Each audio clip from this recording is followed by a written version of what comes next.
क्या है सच्चाई ब्रह्म और सरस्वती की? मां सरस्वती भगवान ब्रह्म की क्या हैं? आइए जानते हैं। हिंदू सनातन धर्म में सभी ग्रंथों में प्रथम प्रमाण वेद हैं।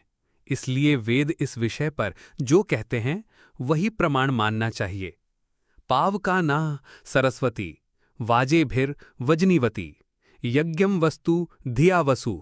ऋग्वेद के प्रथम मंडल सूक्त 3 मंत्र 10 में परमात्मा की ज्ञानवाणी को ही सरस्वती कहा गया है। तो ज्ञानवाणी न तो किसी की पत्नी हो सकती है और ना ही पुत्री। सरस्वती पुराण में देवी सरस्वती और भगवान ब्रह्मा की विवाह का उल्लेख मिलता है, लेकिन क्या ये सरस्वती पुराण सही है? इसका जवाब है नहीं। 18 पुराण जिसको वेद व्यास द्वारा लिखा गया था, उसमें सरस्वती पुराण नहीं आता।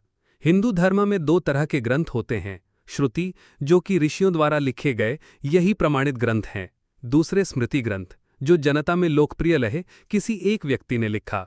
स्मृति में काल्पनिक और मिथकीय कहानी होती थी, उसकी सत्यता पर विश्वास नहीं किया जा सकता। सरस्वती जी ब्रह्मा जी के मुख से ही प्रकट हुई थीं, लेकिन वे उनकी बेटी तो तब मानी जाएंगी जब उनकी कोई माँ हो। माँ के बिना संतान का जन्म होना असंभव है, फिर उसे संतान कहा ही नहीं जा सकता। ऐसे तो ब्रह्मा जी भी भगवान विष्णु की नाभि से प्रकट हुए थे, लेकिन उन्हें तो कोई विष्णु जी का बेटा नहीं कहता। ब्रह्मा, विष्णु, महेश इनका नाम एक साथ लिया जाता है। तो कहने का अर्थ ये है कि केवल किसी के द्वारा प्रकट हो जाने से कोई उस व्यक्ति या देवता की संतान नहीं बन जाता। ब्रह्मा जी सृष्टि रचयिता हैं, वे रचना करते हैं, लेकिन ज्ञान के बिना रचना का कोई मतलब नहीं।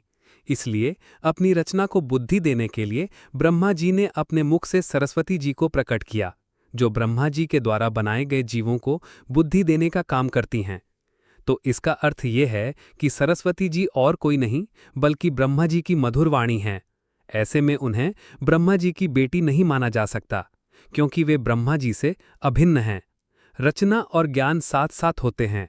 जिस प्रकार भगवान नारायण पालन करता है, तो उनका साथ देने के लिए माता लक्ष्मी धन दौलत देती हैं, उसी प्रकार महादेव संहार करता है। वे अस्थिरता फैलाने वाले तत्वों का विनाश करते हैं, जिसके लिए शक्ति की जरूरत होती है। इसलिए शिव और शक्ति यानी पार्वती एक साथ होते हैं। हिंदू धर्म को बदनाम करने वालों को हम तर्क से करारा जवाब दे सकते हैं। ऐसी जानकारी के लिए हमें लाइक, सब्सक्राइब और शेयर करें। धन्यवाद।